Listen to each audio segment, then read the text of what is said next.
Hello दोस्तों, आज मैं एक्सप्लेन करने जा रहा हूँ 2004 में आई मूवी द नेक्स्ट डोर के बारे में।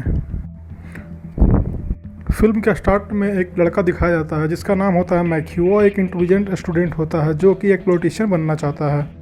उसकी इंटेलिजेंसी को देखते हुए उसे जॉर्ज टाउन यूनिवर्सिटी में चांस मिल चुका है, लेकिन वह उसकी फीस की भरपाई न करने की वजह से वह पुराने स्कूल में रह के कंपटीशन की तैयारी करता है। अगर वो जीतता है तो उसे जॉर्ज टाउन यूनिवर्सिटी में पढ़ने का चांस मिलेगा। मैथ्यू का स्कूल एक कंबोडियन स्टूडेंट को अमेरिका पढ़ाने के लिए जाना चाहता है जिसका नाम सैम है। इसके लिए मैथ्यू ने $25,000 का कलेक्शन किया है, जो कि सारा पैसा मैथ्यू के पास रखा रहता है। एक दिन मैथ्यू क्लास बंक कर अपने क्लासमेट के साथ बीच पर जाना चाहता है, लेकिन उसे क्लासमेट बीच पे नहीं जाता है।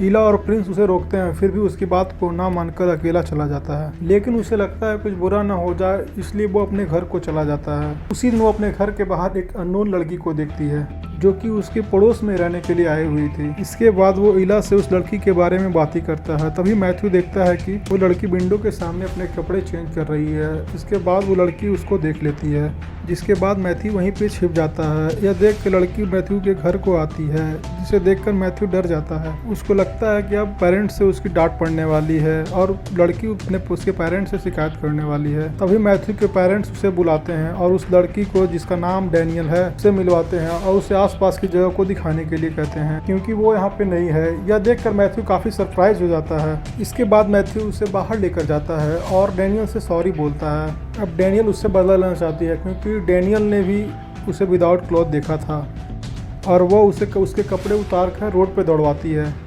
और दोनों इस तरह से खूब मस्ती करते हैं। इसके बाद वो दोनों मिलकर एक कॉफ़ी शॉप में जाते हैं, जहाँ डैनियल उसको बताती है कि वो न्यू लाइफ स्टार्ट करने वाली है, क्योंकि वो एक पॉर्न स्टार रह चुकी थी। इसके बारे में वो मैथ्यू को कुछ भी नहीं बताती है और वो समझ जाती है कि वो एक ऑर्डिनरी लड़का है और वो अभी तक किसी लड़की के साथ डेट भी नहीं किया है। कुछ देर के बाद वो दोनों अपने घर वापस आ जाते हैं। नेक्स्ट डे मैथ्यू अपने दोस्तों के साथ नाइट इंसिडेंट की घटना सभी अपने दोस्तों के साथ शेयर करता है। तभी मैथ्यू का दोस्त कहता है, तुमको उसको गुड नाइट या घर जाते समय किस करना चाहिए था। तभी हम डैनियल को देखते हैं जो मैथ्यू के स्कूल के बाहर खड़ी है और उसे बुलाती है। मैथ्यू भी बाहर जाता है और उसके साथ चला जाता है। वो दोनों एक साथ क्वालिटी टाइम एक्सपेंड करता है।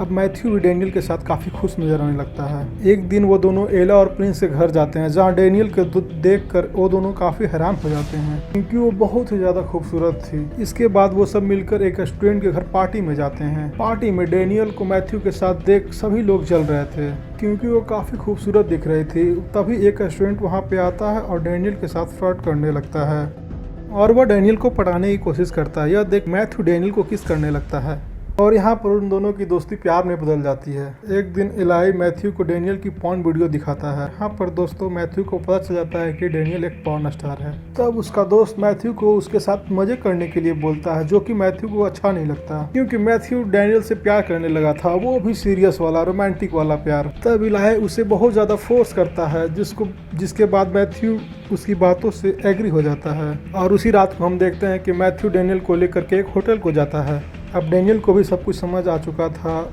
इसके बाद डैनियल को काफ़ी बुरा लगता है। मैथ्यू को डैनियल की सच्चाई के बारे में पता नहीं था, इसलिए वो डैनियल से प्यार करने लगा था। और यहाँ पर हम देखते हैं कि उन दोनों का फाइनली ब्रेकअप हो जाता है। इसके बाद मैथ्यू बहुत ज़्यादा उदास हो जाता है। उसे अब एहसास होने लगता है कि उसने डैनियल के साथ गलत किया है। इसके बाद वो उसे सॉरी बोलने के लिए उसके घर को जाता है। घर के अंदर उसे एक बंदा मिलता है जिसका नाम होता है डैनियल। वो एक एडल्ट मूवी प्रोड्यूसर होता है, जहां उन दोनों एक साथ काम किया करते थे। उसके बाद वो तीनों मिलकर एक क्लब में जाते हैं, जहां डैनियल अभी भी मैथ्यू से काफी नाराज थी। नेक्स्ट डे हम देखते हैं कि स्कूल में कैली पहुंचता है और लड़कियों के साथ फ्लर्ट करना स्टार्ट कर देता है। इसके बाद मैथ्यू कैली को बैंक लेकर जाता है, जहाँ पे उन्होंने कंबोडियन स्टूडेंट को पढ़ाई के लिए कलेक्शन करके रखा हुआ था। बैंक जाते ही कैली वहाँ पे एक कर्मचारी के साथ फ्लर्ट करना स्टार्ट कर देता है। यह सब देखकर मैथ्यू आश्चर्य में पड़ जाता है कि वो कैसे किसी भी लड़की के साथ इजीली बात करने स्टार्ट कर देता है। मैथ्यू कैली के बारे में स्टूडेंट एडवाइजर के रूप में कहकर इंट्रोड्यूस करवाता है। जब मैथ्यू घर आकर देखता है तो कैली और डैनियल वापस जाने की तैयारी कर रहे होते हैं, पर मैथ्यू डैनियल को बहुत रोकता है, पर डैनियल मैथ्यू की कुछ भी नहीं सुनती। इस पर मैथ्यू को बहुत बुरा लगता है, क्योंकि डैनियल उसी की वजह से गई हुई थी और अब वो उसे वापस लाने के लिए सोचता है। इसके बाद वो इला और प्रिंस के साथ मिलकर जहाँ वो डैनियल से मिलते हैं, लेकिन वो अभी भी मैथ्यू से नाराज थी। इसके बाद हमें एक शख्स को दिखाया जाता है जिसका नाम होता है हीगो,